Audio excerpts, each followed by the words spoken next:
सीमा अपने आशिक के बुलान पे कनाडा से देन आई थी। 2-3 दिन तक लेन देन का काम चला, उसके बाद सीमा वापस कनाडा चली गई। इभी 2 ही हफ्ते गुजरे थे और अधीर सीमा की लेन को फिर से बेकरार हो गया था। उसने सीमा को एयर टिकट भेज दिया। सीमा फिर वापस आ गई। इस बार अधीर ने उसे जान नहीं दिया और उसके गोली मार दी। अब यहाँ सवाल ये उठ रहा कि उसने अपने प्रेमिका को गोली क्यों मारी। कामजाल से ओतप्रोत या क्राइम स्टोरी तो मैं पूरी सुनाऊंगा, आप हमारे चैनल को जब तक सब्सक्राइब कर लो। चलो तो वीडियो को शुरू करते हैं।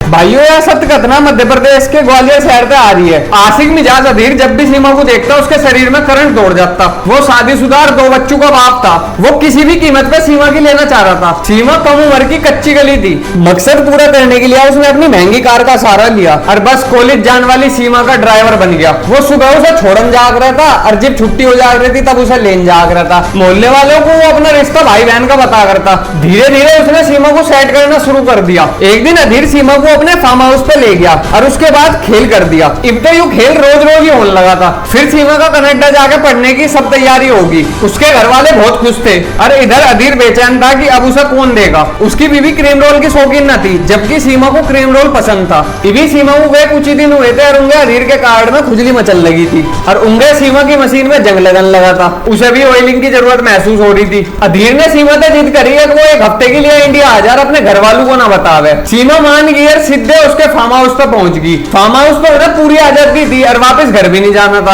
अधीर ने कच्ची गली को खूब रगड़ा, खूब क्रीम रोल खुआया, हर एंगल हर अंदाज से खेला। वे दोनों सारा दिन नीली फिल्म देखे थे, स्विमिंग पूल में नंगे नहाक रहे थे। पूरे हफ्ते हनीमून सा बना के सीमा वापस चली गई कनाडा। इवी तो हफ्ते भी ना गुजरे थे कि अधीर को दोबारा से सीमा की लेने की इच्छा करने लगी थी और उसने सीमा को एयर टिकट भेज दी और सीमा भी दोबारा वापस आ गई। सीमा ने इस बार भी अपने घर वालों को नहीं बताया था अकवा इंडिया वापस आ गई है। वो वैसे ही अपने घर वालों से बात कर रही थी जैसे वो कनाडा में ही हो। दोनों को 15 दिन बीत गए थे साथ रहते रहते। सीमा ही वापस कनाडा जाना चाह रही थी मगर अधीर ने उसे जान नहीं दिया। उंगे जी अधीर की पत्नी ने देखा कि उसका पति उसमें इंटरेस्ट ही नहीं लेता है बिल्कुल। कुछ दिन पहले वो पूरे 1 हफ्ते के लिए गायब हो गया था। अरे फिर 15 दिन तक घर नहीं आ रहा। उसके बच्चों ने भी अधीर से घर न आने की शिकायत करी तो वो सीमा को फार्म हाउस पे छोड़ के अपने घर आ गया। इन सीमा को नहीं लगा अगर अधीर उसके साथ नहीं है तो उसका जीवन सुनना जा होगा। अधीर जब वापस आया तो सीमा ने शादी करके घर बसाने की बात करी तो अधीर बोला पहले मुझे अपनी बीवी को तलाक देना पड़ेगा। तो सीमा बोली ऐसी कोई जरूरत नहीं है, हमारे समाज मंदिर में जाके शादी कर लेते हैं। अधीर कच्ची गली को अपने हाथ से जाना नहीं देना चाह रहा था। उसने सीमा का मन रखने के लिए उससे मंदिर में जाके शादी कर ली। तो सीमा जिद करने लगी अब जब हमने शादी कर ही ली तो हम छुप के क्यों मिले।